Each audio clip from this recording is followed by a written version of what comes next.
Kỳ lạ, bàn tay của mình đã gãy lìa sao bây giờ chẳng hề hấn gì cả thế này. Lúc này tất cả mệt mỏi ngủ thiếp đi, vợ chồng Phu Sướng, Phụ Tùy đang định ra tay thì diễn tiến sự việc lại rẽ sang một hướng khác. Chả trách Nhiếp Phong đang bị trọng thương mà có thể biến mất nhanh chóng, thì ra được đám nhỏ này cứu. Thằng bé kháu khỉnh quá. Đừng quên chúng ta tới đây để giết Nhiếp Phong. Khinh công của Phu Sướng, Phụ Tùy là đạt tới mức thượng thừa, nên đi vào động mà chẳng tạo ra một chút tiếng động. Mau chóng phát hiện thấy Nhiếp Phong đang ngủ say trong một góc tối. Nhưng dung mạo lúc này trông rất tiều tụy khiến gợi nhớ chuyện anh ta từng cật lực ngăn cản Hùng Bá thảm sát người trong thôn, chuyện anh ta hy sinh một mắt để cứu Bộ Kinh Vân. Nhiếp Phong đúng là một người nhân nghĩa. Hai vợ chồng bốn mắt nhìn nhau trong ánh mắt đầy ý phục Nhiếp Phong. Bọn trẻ dám liều mình cứu Nhiếp Phong cho thấy chúng rất sùng bái y. Chỉ đáng tiếc Nhiếp Phong khó thoát khỏi cái chết. Khoan đã. Muội thật lòng không muốn chúng đau lòng đổ lệ. Phu Sướng không trả lời nhưng sát ý đã biến mất khỏi ánh mắt của y. Theo huynh bao năm nay, chuyện gì muội cũng làm theo huynh nên mới được xưng là Phu Sướng Phụ Tùy, nhưng hôm nay muội muốn làm theo ý mình một lần có được không? Hai ta tâm ý tương thông, huynh làm sao mà không hiểu ý muội chứ? Đây cũng là ý của huynh, lần này cứ làm theo muội đi. Cảm ơn huynh, vậy là bao năm qua muội không nhìn lầm người. Trên mặt đất lưu lại không ít dấu máu của Nhiếp Phong. Phụ Tùy vận sức xóa hết dấu máu đó. Chuẩn bị xong chưa? Không ngờ suốt đời làm sát thủ như chúng ta lại có ngày đi cứu người. Đám người Nhiếp Phong đang mê ngủ đâu biết được có người bị bọn họ mà hy sinh, nhưng vợ chồng Phu Sướng Phụ Tùy cho rằng mình làm vậy là đúng. Kỳ lạ, ký hiệu dọc đường tới đây thì không thấy nữa, không lẽ vợ chồng Phu Sướng Phụ Tùy gặp chuyện? Có vết máu vẫn chưa khô, Nhiếp Phong nhất định chạy chưa xa. Chỉ Thám Hoa lần theo vết máu tới được một bến đỏ héo hút. Sao lại là hai người? Nhiếp Phong đâu? Bọn tôi không nỡ xuống tay giết y. Hai người có biết làm như thế sẽ bị Đồng Hoàng nghiêm trừng đến mức sống không bằng chết không? Tôi đương nhiên biết, cho nên tôi mới bày ra hạ sách này. Tẩu, muội ấy đi trước một bước rồi.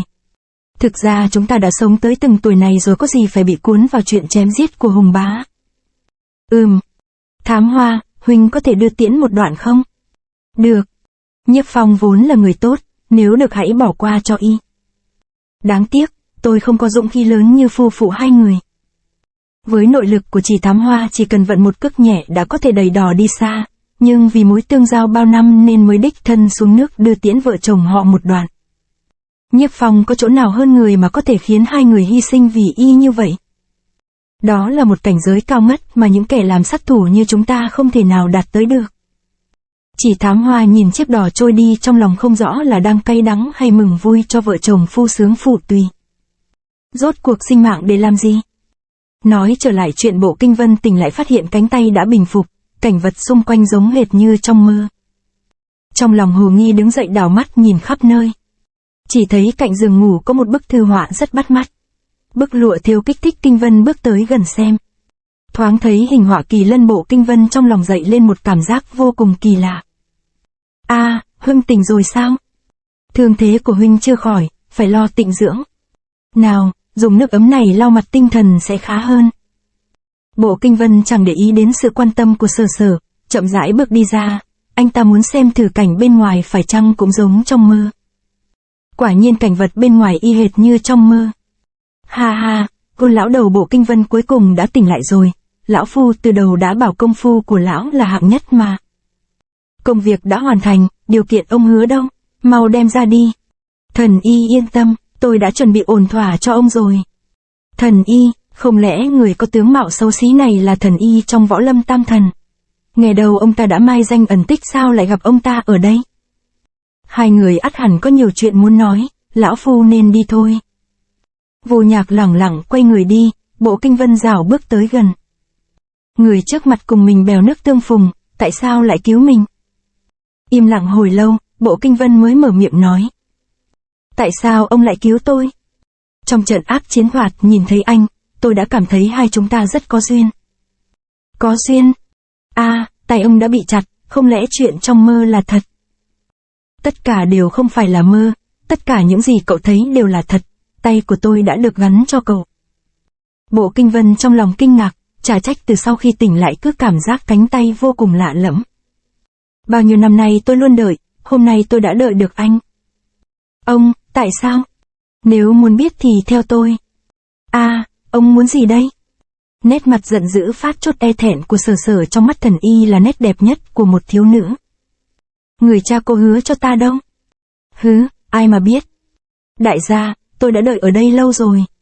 Trước mặt một mỹ nhân bước tới, đó là Túy Hồng, một trong thập đại kỹ nữ. Ha, Vương Nhạc quả nhiên thủ tín, đúng là tuyệt sắc giai nhân, nào mau cùng ta nhập phòng. Thần Y trời sinh ra xấu xí, khó lòng lọt được vào mắt xanh con gái, cho nên đặt điều kiện người được chữa trị phải dâng tặng mỹ nữ. Vô Nhạc và Bộ Kinh Văn cùng đi hướng về phía núi, không biết đã bao nhiêu canh giờ. Nóng quá phải không? Bộ Kinh Văn không trả lời, anh ta ướt đẫm mồ hôi, anh cảm thấy sức nóng không phải đến từ bên ngoài mà phát ra từ cánh tay mới được ghép vào. Bên kia mới là chỗ nóng nhất, nóng như địa ngục, bây giờ tôi đưa anh tới chỗ địa ngục đó. Do quá nóng, nơi này không một cành cây cọng cỏ nào sống được. Đi nào, tôi cho anh thấy cái này. Hai người đi vào trong hang động chật hẹp, một luồng hơi nóng đổ ập tới. Luồng hơi nóng này khiến Vô Nhạc trong lòng nảy sinh cảm giác bất an. Nhìn kìa, chính là bức bích họa này. Chỉ thấy trên tường có khắc một bức bích họa giống hệt bức lụa thêu của Sở Sở. Lại là con kỳ lân này. Bộ Kinh Văn trừng mắt sững sờ. Anh đã từng gặp họa kỳ lân? Hồi thiếu niên tôi đã từng gặp nó. Đang nói, trong đầu Bộ Kinh Văn hiện lên cơn ác mộng lần đó, toàn thân toát mồ hôi lạnh. Chả trách ta và anh đều từng gặp họa kỳ lân mà không chết, xem ra chúng ta có duyên với nhau thật. Sao ông từng gặp nó? Không sai. 30 năm trước, tôi chỉ là một thanh niên bình thường mưu sinh bằng nghề đúc kiếm. Có song thân và một muội muội. Cuộc sống rất ổn định, đêm nọ trong thôn bỗng dậy lên một trận gió cát thất thường. Lúc đó tôi đang bận đúc kiếm, bỗng đầu lửa trong lò cháy phừng phừng lên dữ dội. Ly kỳ hơn, lửa lại bị cuốn ra ngoài cửa sổ. Tôi thấy lạ vội lao ra ngoài thì nhìn thấy trai tráng trong làng đang cầm vũ khí đi về chỗ có lửa thật to. Họ ào lên tấn công một con mãnh thú. Con mãnh thú đang đứng trong biển lửa nhe răng dương móng vuốt, nó chính là hỏa kỳ lân. Ai nấy động tới nó đều bị thiêu chết ngay lập tức. Tôi thấy thế liền trở vào nhà cầm lấy vũ khí tham gia trận chiến. Do tôi vốn làm nghề đúc kiếm nên giỏi chịu đựng cây nóng, nên có thể tới gần con hỏa kỳ lân. Trên người nó đau thương bất nhập, đang lúc quần đấu, kiếm trong tay tôi gãy vụn. Đám trai tráng cũng lần lượt bị đánh bại, con quái thú này đáng sợ như thế, người phàm làm sao mà ngăn nổi nó. Ngay lúc đó tôi phát hiện trên người nó có một chỗ chóc vảy, tình thế nguy ngập không cho phép chần chừ, tôi cầm kiếm gãy nhảy bổ vào nó. Chỉ nghe hỏa kỳ lân rít lên một tiếng khạch, kiếm gãy đã đâm sâu vào người nó, thì ra nơi đó là chỗ hiểm của nó. Thế rồi máu của kỳ lân phun lên cánh tay trái của tôi, máu hỏa kỳ lân nóng như dầu sôi, cánh tay tôi như bị đốt cháy khiến tôi đau đớn ngã xuống. Tôi lăn lộn trên mặt đất rên la, hỏa kỳ lân cũng bị thương nên bỏ chạy mất. Cuối cùng tôi ngất lịm đi. Tỉnh lại nhìn thấy cánh tay bị bỏng, lòng nghĩ thế là cánh tay bị phế rồi. Ai có ngờ đâu 1 tháng sau lớp da bị bỏng chóc đi để lộ ra một cánh tay hoàn toàn mới. Cánh tay có sức mạnh vô song, tôi như được biến thành một người khác, nhưng không ngờ sức mạnh của cánh tay vẫn chưa được phát huy hết. Sau đó tôi đi ra ngoài tìm thép về đúc kiếm, 2 tháng sau mới trở về. Vừa về tới nhà đã thấy phụ mẫu bị đả thương hơi thở đứt quãng, thì ra tên huyện Sở tại để mắt tới muội muội của tôi, thừa lúc tôi không có nhà cho người tới cướp đoạt. Phụ mẫu tôi kháng cự bị Trung đánh tới chết, muội muội tôi vì không cam chịu làm nhục đã tự vẫn ngày đêm đó. Nghe tin đó tôi không dàn được cơn giận, chạy như bay đến quan phủ thề rửa sạch thù. Ngay lúc cuồng nộ cánh tay tôi bỗng trở nên đỏ rực như lửa, đám sai nha chỉ chạm đến cánh tay tôi đã văng ra 4 hướng. Tôi cứ tiếp tục lao vào dinh phủ trả hận. Đám cẩu quan ỷ thế lộng hành chết là đáng. Sai, tôi đã sai hoàn toàn. Cơn cuồng nộ đã khiến tôi thành người gây tội ác lớn. Đó là đứa con gái mới 6 tuổi của tên cẩu quan, lúc đó tôi hoàn toàn điên loạn cứ như một con thú hoang nhấc tay lên định giáng bổ xuống. Nhìn ánh mắt van xin và tiếng kêu la tuyệt vọng của đứa bé tôi chợt tỉnh lại. Trong lòng chợt nảy ra điều ngộ, mỗi một người đều có quyền sinh tồn, tôi không có quyền lấy đi sinh mạng người khác. Kết quả là tôi tha cho nó nhưng tội lỗi thì không thể nào cứu vãn. Quan phủ tức tốc cho truy nã tôi vội vã bỏ trốn, từ đó phiêu bạt giang hồ. Tôi bị hối lỗi chuyện lạm sát người vô tội nên đã dùng cánh tay kỳ lân này giải cứu người lâm nạn. Để ghi nhớ cánh tay kỳ lân đã làm thay đổi cuộc đời tôi đã cho xăm lên cánh tay hình con kỳ lân này. Trải qua nhiều năm đào vong, vụ án đã chìm vào quên lãng, cuối cùng chim mới quay lại về rừng, tôi quay về thôn này. Cũng do vô tình tôi tìm được sơn động này mới phát hiện bên trong có khắc bức bích họa này. Hình kỳ lân trên đó khiến tôi vô cùng xúc động và có một cảm giác vô cùng thân. Tôi định cư ở vùng này và không ngừng hỏi thăm các trưởng bối về ẩn ý và lai lịch của bức họa, đáng tiếc không lần ra được manh mối nào, và rồi tôi lấy vợ sinh con sống những ngày bình đạm. Trong những năm qua tôi tích cực hành thiện giúp đỡ người khác, nhưng vẫn không hề giảm đi cảm giác tội lỗi trong lòng. Cảm giác ân hận đã ăn sâu vào xương tủy, khiến tôi ngày ăn không ngon ngủ không yên, âu cũng là cái giá của kẻ sát nhân. Ngày nay Sở đã lớn, tôi quyết định đi làm một việc để bù đắp tội lỗi, nhưng không muốn đem theo cánh tay kỳ lân này. Cho nên ông mới đem nó ghép cho tôi. Không sai, tôi từng có ân với thần y cho nên ông ta đã chịu nhận lời giúp đỡ.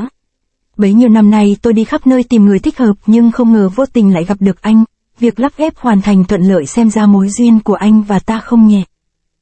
Cánh tay kỳ lân ẩn chứa sức mạnh vô lượng, mong sao sau này anh có thể dùng nó vào việc tốt. Tôi và Hùng Bá có thù không đội trời chung, cánh tay này cũng sẽ lại dùng để giết người thôi. Thoạt nghe qua lời này mặt Vô Nhạc xa sầm. Anh thật sự muốn giết? Bộ Kinh Vân trả lời đanh thép. Không giết không được. Nhưng khổ sở gì mà phải làm thế? Khổ sở gì ư? Tôi không giết hắn thì hắn cũng giết tôi thôi. Trong hai người chúng tôi phải có một người chết, đó là số mệnh. Không ai thay đổi được vận mệnh, càng muốn thay đổi thì càng mang tới bất hạnh lớn hơn. Tôi tuổi nhỏ hơn ông nhưng đau khổ hơn ông, bất kỳ mọi cay đắng và nghiệt ngã của số mệnh tôi đều đối diện hết. Vô Nhạc lẳng lặng nhìn Bộ Kinh Vân, phát giác những lời anh ta nói đều xuất phát từ những kỷ niệm đau lòng trong cuộc đời anh ta. Vô Nhạc cảm nhận sâu sắc bi ai không gì tả xiết trong lòng Bộ Kinh Vân, nỗi bi ai này che lấp cả những định kiến về nhân nghĩa của ông ta. Tôi hiểu rồi, chỉ mong nếu có thể hãy trân trọng sinh mạng người khác. Dù gì thì ơn cứu mạng của ông xin được ghi khắc, ngày khác ắt sẽ báo đáp, tôi không muốn ở lại lâu, cáo từ.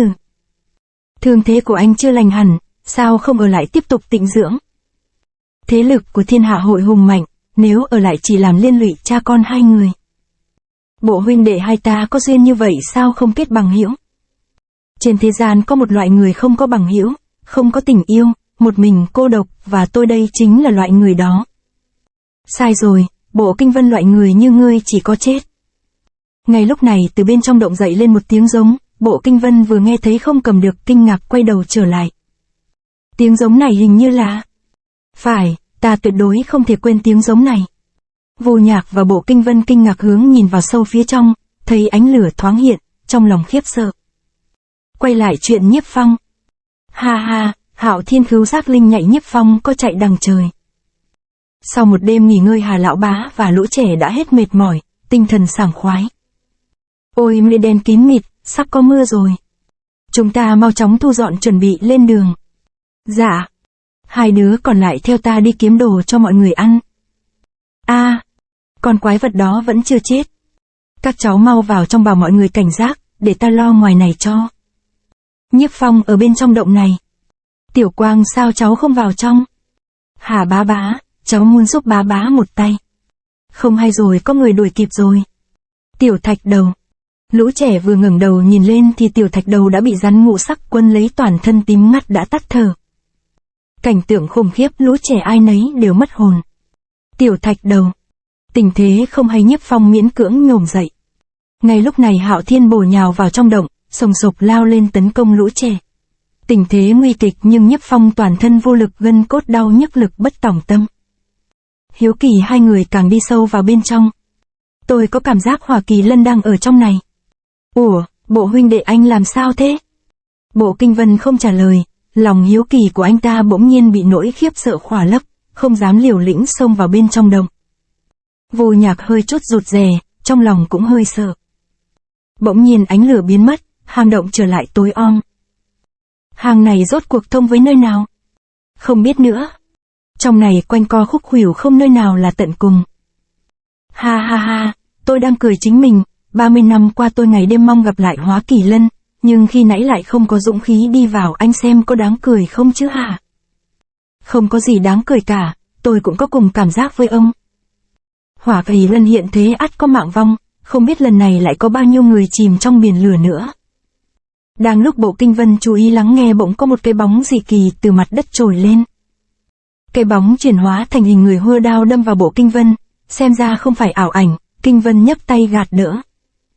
Kẻ đó chính là Quỷ Ảnh, một trong thiên trì sát thủ. Quỷ Ảnh trùng trùng.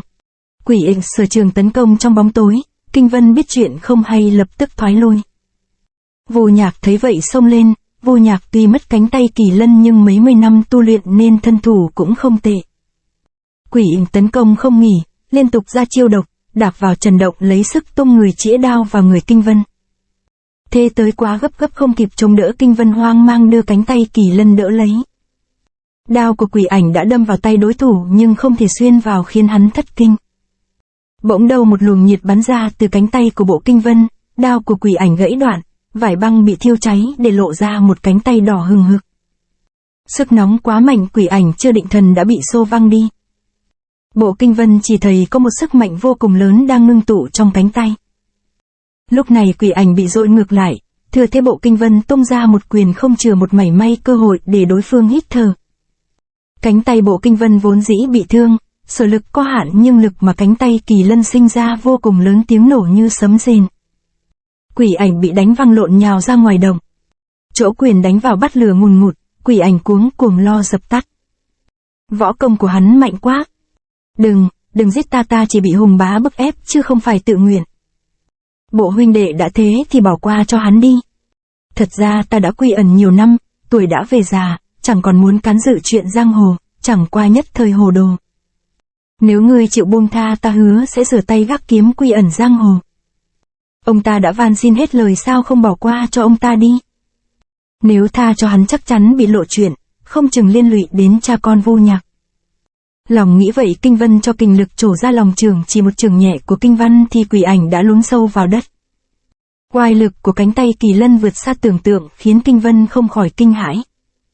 Vô Nhạc đâu rõ trong lòng Kinh Vân nghĩ gì, chỉ thấy anh ta quá lạnh lùng, không khỏi cảm thấy hối hận khi truyền cánh tay cho anh ta. Kình lực tiêu biến, bả vai bắt đầu đau đớn kịch liệt.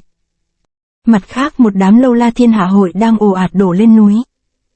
Theo tín hiệu của Quỷ Ảnh, Bộ Kinh Vân đang ở trong sơn động này, chúng ta mau chia nhau lên đó. Đám người lên tới nơi bóng hai người kia mất dạng, chỉ còn lại Quỷ Ảnh nằm chết thảm. Hạo Thiên ngoạm một cái, một đứa bé mất mạng, thú tính bắt đầu bộc phát. Tiểu Minh, Tiểu Trung chỉ biết giơ tay chống cự. Cẩn thận! Độc Cô Minh phóng ngọn dao găm ra cứu người. Dao găm đâm vào người con Hạo Thiên, Tiểu Trung tạm thoát nguy cơ mất cánh tay. Trường Mao không chút sợ sệt tung người vào con Hạo Thiên, nhưng nội lực hống thần sách trong người Hạo Thiên quá mạnh, Trương Mao dội văng ra. E rằng có mai phục, đừng có liều lĩnh vào. Nhiếp Phong vẫn còn sức phản kháng sao? Khạch khạch, đã thế thì buộc hắn phải tự ra chịu chết. Nhiếp Phong, người mẫu chui ra, nếu không ta sẽ giết lão già này. Hà bá bá. Tiểu Mã ca huynh đừng ra. Nhiếp Phong, bọn sát thủ gian trá, dù huynh có hy sinh thì mọi người ở đây cũng khó thoát chết. Em có hơi sợ. Tam Mao kiên cường lên, tụi mình phải đồng tâm kháng địch. Tiểu Lang, cậu chảy máu kìa. Chuyện nhỏ, không sao đâu. Tự cảm thấy mình làm liên lụy mọi người. Nhiếp Phong cắn rứt vô cùng. Nhiếp Phong, ngươi còn không chịu ra, không lẽ muốn ta giết lão già này? Tiểu Mã, tôi đã già thế này rồi, có chết sớm mấy năm cũng chẳng sao đâu. Cậu tuyệt đối không được ra, phải bảo vệ lũ trẻ. Ngươi muốn chết như vậy sao? Để ta cho ngươi toại nguyện. Thực vi tiên vận công quét chỉ ngang cổ Hà bá bá. Hà bá bá vẫn còn lo cho Nhiếp Phong, chết không nhắm mắt.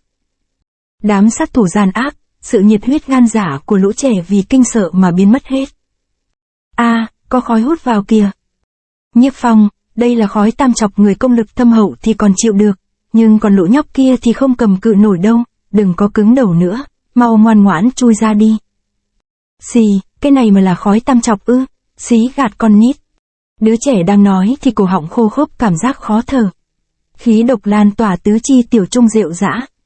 Khói tam chọc xem ra không phải tầm thường, Độc Cô Minh vội bế khí. Nhìn thấy thảm trạng Nhiếp Phong tuy toàn thân vô lực nhưng vẫn muốn nổi dậy. Lúc này tiểu đầu tử bên cạnh không cầm cự nổi ngã gục trên ngực của Nhiếp Phong. Tiểu đầu tử đang lúc cận kề cái chết vẫn gọi tên của Nhiếp Phong, một nỗi căm hận cùng cực trỗi dậy trong lòng anh. Tiểu Mã ca. Tại sao người tốt lại chết hết, còn bọn gian tà độc ác cứ ung dung tự tại? Bọn trẻ khẳng khái trượng nghĩa khiến Nhiếp Phong bi phẫn dâng tràn, lồng ngực tạo ra một sức mạnh vô hình giúp anh ta đứng phát dậy. Nước mắt không ngừng chảy ra, nỗi hận đổ dồn vào bọn sát thủ. Lúc này Độc Cô Minh thấy Nhiếp Phong lạnh lùng dị thường giống như một đao phủ. Thay tôi trông coi lũ trẻ. Phốc một tiếng, Nhiếp Phong đã tung người bay đi, trong chốc lát từ trong động thổi ra một luồng gió xoáy mạnh cuốn đi hết thảy khói độc ra ngoài. Ngoài động Thực Vi Tiên, Môi Bà nghe thấy một tiếng hét quỷ khóc, thần sầu khí tam trọc đã bị cuốn ra ngoài cùng trận gió. Nhiếp Phong ở trong trận gió này tấn công tới. Là phong thần cước pháp, Môi Bà cẩn thận. Lời nói chưa dứt Môi Bà đã bị trúng chiêu. Ôm mối hận trong lòng, cước phong của Nhiếp Phong tung ra điên cuồng, lao đi như thác lũ nhắm vào hai sát thủ và con chó Hạo Thiên. Nhiếp Phong một hơi ra liên tục hàng chục cước, người và chó đều vô phương chống đỡ, lui dần rồi hút chân lăn xuống dốc núi. Giết! Ta phải giết hết bọn vô nhân tính các người. Ta phải cho các người chết hết. Ôi! Nói rồi thừa thế đang lao xuống, Nhiếp Phong dùng hết sức bình sinh dẫm xuống đối thủ. Một chiêu chưa hạ được kẻ thù, Nhiếp Phong điên cuồng truy kích. Được, lão đây sẽ dùng chiến thiên hỏa khí chọi với ngươi. Thực Vi Tiên vận khí căng phồng cơ thể đỡ lấy một cước của Nhiếp Phong. Mãnh cước của Nhiếp Phong nhất thời bị ức chế, một chân bị Thực Vi Tiên hút vào càng lúc càng sâu, chưa có cách nào rút ra được. Thế rồi cả hai cùng lăn xuống sườn núi. Ha ha, Nhiếp Phong kiến thiên hỏa khí của lão đây chưa thua bao giờ, người chết chắc rồi. Tuy đang nguy hiểm nhưng Nhiếp Phong vẫn nhìn chằm chằm vào Thực Vi Tiên giống như một người chết. Người lạm sát người vô tội phải đền mạng. Đang nói, thân hình Nhiếp Phong xoáy gấp, một luồng sức xoáy vặn xoắn vào người Thực Vi Tiên. Cả người Nhiếp Phong xoáy sâu vào cơ thể của đối phương. Da thịt Thực Vi Tiên xoắn đến cùng cực, đến cuối cùng nổ tung, Môi Bà từ xa nhìn thấy vô cùng sợ hãi. Tay Nhiếp Phong này sức chiến đấu kinh người, tẩu là thượng sách. Chạy chưa được bao xa Hạo Thiên bỗng đứng lại sủa một tràng dài. Hạo Thiên, ngươi làm gì vậy? Ánh mắt Hạo Thiên lộ ra vẻ sợ hãi, không kiềm được nỗi sợ vội cắm đầu chạy tiếp. Môi Bà bỗng cảm thấy sau lưng một luồng khí nóng bức người xộc tới, kinh hãi vô cùng. Nhiếp Phong giết xong Thực Vi Tiên tiếp tục truy đuổi, thề quyết đem máu hung thủ về tế vong linh lũ trẻ. Đang lúc bám đuổi bỗng đâu một luồng khí nóng ập đến, tung người lên mỏm đá đứng nhìn cảnh tượng trước mắt khiến anh ta vô cùng kinh hãi. Một biển lửa đỏ rực như máu, giống như địa ngục trần gian. Hỏa Kỳ Lân. Từ đằng xa xác Môi Bà đang bị thiêu cháy trước mặt con quái thú. Ánh mắt Hỏa Kỳ Lân đổ dồn qua một mục tiêu đang hoảng hốt bỏ chạy, Hạo Thiên. Đây không lẽ là con Hỏa Kỳ Lân mà Vân Sư Huynh nói đến? Nó xuất hiện ở đây, thảo nào lại khô nóng dị thường như vậy? Hỏa Kỳ Lân thân hình chuyển động nhanh như tên bắn, lao vun vút theo con Hạo Thiên. Trong nháy mắt đã bắt được Hạo Thiên, Nhiếp Phong kinh hãi vô cùng trước sự hung mãnh và sức hủy diệt của con Kỳ Lân. Đáng sợ quá, nên tránh nó thì hay hơn. Sợ con Hỏa Kỳ Lân phát hiện, Nhiếp Phong lao nhanh trở về đồng. Tiểu Mã ca, huynh không sao chứ hả? Tốt quá rồi. Phải rồi, bên kia sao lại có khói bốc lên? Phải chăng có kẻ phóng hỏa? Dấu móng vuốt này. Nhiếp Phong nhìn thấy ngoài cửa động có vô số dấu móng thu giữ, trong lòng không khỏi kinh ngạc. Ngay lúc này tiếng sấm nổ vang, mưa bắt đầu đổ xuống. Trận mưa này đã có dấu hiệu từ lâu, giờ mới chịu đổ xuống. Ôi, cuối cùng cũng có mưa rồi, mát mẻ quá. Tốt quá, vừa giải nhiệt vừa dập lửa bên kia. Lửa. Bỗng đầu Nhiếp Phong như phát giác ra điều gì, tung người nhảy lên, từ trên cao nhìn xuống thấy được cảnh vật dưới núi, thần sắc đột ngột thay đổi. Màn mưa dày đặc như vậy nhưng chỉ cần trút xuống người con Kỳ Lân thôi thì bốc hơi hết. Tuy vậy nhưng con Kỳ Lân cũng kỵ nước mưa, lao về phía sơn động. Mình hiểu rồi, sơn động này là hang trú ẩn của nó. Nhiếp Phong phát giác ra sơn động này nơi họ náu thân lại là chỗ trú mưa của con Hỏa Kỳ Lân, tình thế vô cùng nguy cấp. Mắt thấy Hỏa Kỳ Lân đang tới gần sơn động, Nhiếp Phong trong lòng như lửa đốt. Không thể chậm trễ, Nhiếp Phong vận cước vào chân tung bước đẩy tảng đá ngàn cân đè xuống đầu Hỏa Kỳ Lân. Tảng đá chưa kịp tới gần nó 3 tấc đã bị sức lửa làm nổ tung. Con thú này hung hăng quá, chỉ còn cách dụ nó đi chỗ khác. Bên chỗ tiểu mã ca cát đá bay mù mịt, không biết xảy ra chuyện gì không nữa. Để tớ đi xem thử. Tiểu Trung đi vòng qua vách núi, chỉ thấy đã bụi bị cháy rụi, còn Nhiếp Phong và Hỏa Kỳ Lân không thấy đâu. Nhiếp Phong thi triển thân pháp tuyệt đỉnh lao đi, Hỏa Kỳ Lân cũng bám sát theo sau. Đuổi được mấy dặm Nhiếp Phong hơi đuối sức, mà Hỏa Kỳ Lân thì càng sát kề. Lúc này Nhiếp Phong tới chỗ một dòng sông. Xem ra nó sợ nước. Nghĩ thế Nhiếp Phong tung người nhảy đi, nhưng Hỏa Kỳ Lân cũng lao theo. Hỏa Kỳ Lân như chẳng hề sợ nước, may mà Nhiếp Phong lẹ người thoát được nguy hiểm. Còn Hỏa Kỳ Lân này mới xuống nước đã là mực nước cạn gần cả trượng, nước sông không thể tới gần nó, cảnh tượng vô cùng kỳ vĩ. Nhân lúc hơi nước bốc tỏa mù mịt, Hỏa Kỳ Lân lại lần nữa điên cuồng bổ người vào Nhiếp Phong. Tốc độ và khí lực của nó thật kinh người, xem ra mình không thể bỏ xa nó được. Chính ngay lúc này xuất hiện một đám thợ săn đội mưa mà tới. Mau tránh ra. Cái gì thế? Các anh em xem kìa. Hỏa Kỳ Lân lao tới vô cùng dũng mãnh, đám thợ săn chẳng chút do dự rút tên ra bắn. Nào ngờ, ra con thú cứng như thép, tên lao tới bị gãy hết. Hỏa Kỳ Lân thân hình lanh lẹ vô cùng, một cái nhảy lên đã thiêu chết hết đám thợ săn. Lại thấy mình làm liên lụy người vô tội, Nhiếp Phong đau xót khôn nguôi. Hỏa Kỳ Lân cũng đã tiếp đất, Nhiếp Phong không muốn chạy nữa bởi có chạy xa tới đâu nó cũng không chịu dừng bám đuổi. Nhiếp Phong và Hỏa Kỳ Lân đều bất động, từ người nó lửa cháy hừng hực, một người một thú kình nhau. Lửa của con thú từ từ tuôn qua chỗ con người. Trong khoảnh khắc lửa đã bao vây Nhiếp Phong khiến anh ta đau đớn, anh ta xoay người lại hét to. Súc sinh tới đây. Lúc này Nhiếp Phong chỉ muốn cùng chết với con thú, hai mắt lộ ra vẻ cuồng nộ đáng sợ. Hỏa Kỳ Lân thấy ánh mắt đó cũng giống mắt nó, đồng tử lập tức co lại. Lửa trên người nó cũng yếu bớt đi, kỳ lạ nhất là nó lại quay người bỏ đi. Hỏa Kỳ Lân đội mưa chạy đi, toàn thân vẫn hừng hực lửa. Nhiếp Phong cảm thấy lạ vội thi triển thân pháp bám theo. Cuối cùng tới chỗ sơn động mà Vu Nhạc và Bộ Kinh Vân cùng tới. Hỏa Kỳ Lân có liên quan tới cái chết của cha Nhiếp Phong, trong sự hiếu kỳ anh quyết định đuổi theo. Chốc lát đã đuổi sâu vào trong động, cảm giác bên trong càng lúc càng hẹp, tia sáng càng lúc càng yếu khó nhìn thấy vật, lại có nhiều nhánh rẽ Nhiếp Phong chỉ còn cách lần theo dấu chân.